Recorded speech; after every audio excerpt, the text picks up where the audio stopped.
Welcome to part 4 of my introduction guide to Kingdom Hearts RE Chain of Memory. In this guide, I'm going to talk about how to build a good deck, give you some tips on how to build a good deck, and then I'm going to talk about some of the mistakes sometimes people make. I've already mentioned them a bit, but I'm going to go a little bit back more into things you should try to avoid to keep from getting yourself screwed up in Kingdom Hearts RE Chain of Memory. So what are the basics of building a good deck? Alright, as you go through the game and you level up, you'll notice most of the time you'll have a choice between either increasing Sora's HP or increasing your card point. You'll occasionally be able to learn a new sleight, but most of the time that one will be remaining blank. Anyways, card points are kind of important.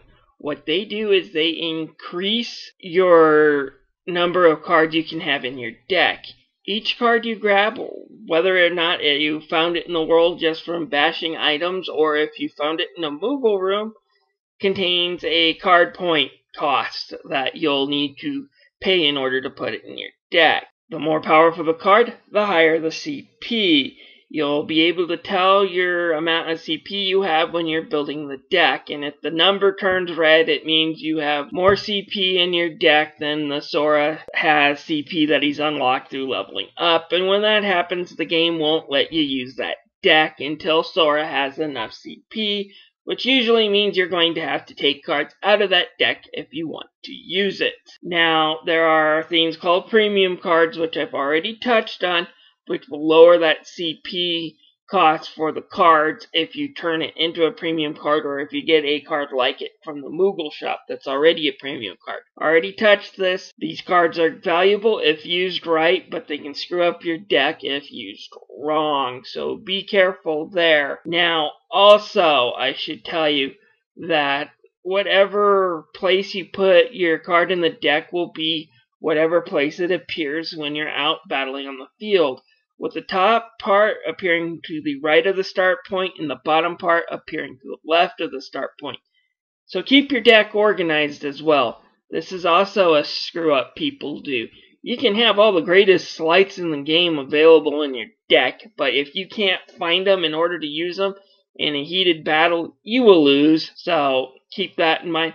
Make sure you have a few enemy cards if you like their abilities. I don't use a lot of them, but I do use Oogie Boogie, Vexen, and sometimes Jafar and Riku's replica as well. Also, I should tell you, put an item card or two if you have the CP for it. Now, your basic potion is kind of useless in my opinion, except for maybe occasionally in a heated battle. However, when you get to higher stages, you will unlock high potions and elixirs. What do these do? Well, they bring back your entire deck, even if they've been spent in a sleight. So they're very valuable to have a few of these item cards in your deck, but don't overdo them. They're very high CP, and they're a one use per battle thing. Also, just FYI, they don't heal you, so if you need cards to increase your HP, put in Cure cards. Leave alone Tinkerbell and Bambi, in my personal opinion. Alright, so what does a good deck look like? Well, there might be many different kinds of decks, but this is how I structure mine.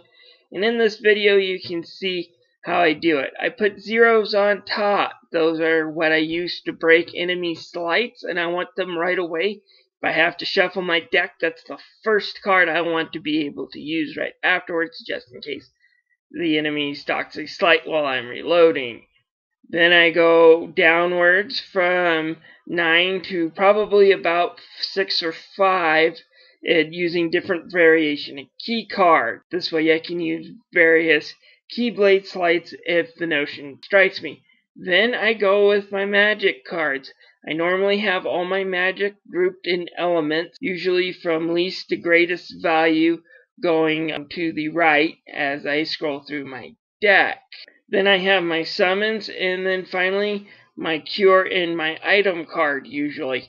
Now there are a few exceptions. If you notice scrolling through, I had Mushu in front of my fires, but that's because that's what I needed to do Mega Flare really quickly. But normally that's how I keep my deck, though, is organized like that. I know which cards where and how to use it quickly, so I can use it in a battle going really fast and usually save my hide in the nick of time. The last few boss fights I should say, in this game go extremely fast, and if you can't get a good card quickly, you're going to die. So just keep these tips in mind. Next, I'll tell you some of the mistakes people make in this game and try to keep you from avoiding them. Alright, mistake number 1 is assuming that the move that was good in Kingdom Hearts still makes it good in RE Chain of Memories. An easy one to do, especially in the HD remix, since you just come off the original. Remember, things are different in this one. It's a turn-based game, so moves like Tinkerbell especially are now worthless. So keep your eyes out on these. Just because you liked it in the original doesn't mean you'll like it here. Alright, another easy to make mistake is that it sucked in the original game, so therefore this move or summon is going to suck here. Let me tell you, that's not always true. Well, I still wouldn't bother with Genie or Dumbo very much in my deck. Things like Simba and going more off the PS2 version, because they did fix this move in the HD remixes, Sonic Blades. I use Simba all the time in this game, and he's worth using. And Sonic Blades is a move I'm heavily addicted to in this, because it's just a really fun move to whip out against some bosses. Another mistake that can be easily made by people who have played the Final Fantasy series and are moving on to Kingdom Hearts is that, hey, this move has the same name as a really high-powered killer spell in Final Fantasy. It must be good here. I'm looking at Zanazukin and Holy here. Don't use these slides. Zanazukin is a simpler one to do. It just requires all 0s or 9s and a 3 slight. However, it does absolutely no damage to enemies. Holy, on the other hand, does a pretty good job of whacking enemies. However, it requires you to use a Mega Elixir in order to do. A Mega Elixir can call back all cards you've used in a slight, plus reset your reload number. So it's a pretty powerful item card to have to use on any type of slight. Would be foolish. So don't use Holy either.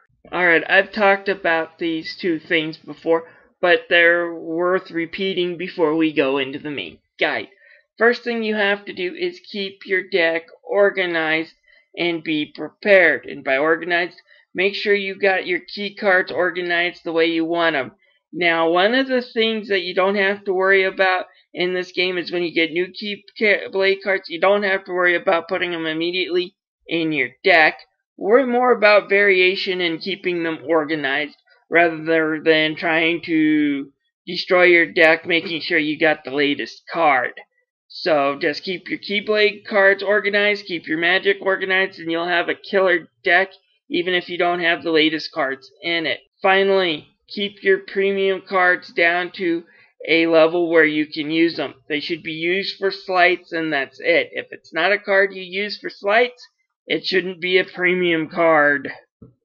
Alright, since I couldn't figure out anywhere else to put this topic anywhere in my intro videos, I decided right here might be a good place to talk about the hidden Mickey cards you can pick up during boss fights. They're officially called gimmick cards, and I do sometimes call them that in my guide, but I usually call them hidden Mickeys. Why? Well, they have a hidden Mickey symbol on them.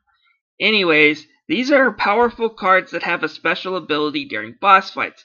Sometimes it's small, like just replacing the table in the trickster fight. Sometimes it's huge, for example, like completely stunning Ursula, removing her tentacles so you can directly strike her, and then having her head down to where you can strike her easily with almost any slight. So use these cards wisely when you get them. They're very powerful and very helpful. Alright, that's it for the introduction videos. From now on, I'll be doing a walkthrough guide of the world. They're pretty simple. I'm just going to talk about some of the slights and key cards you're going to get in each world and how to deal with the bosses and some of the enemies and traps you might find.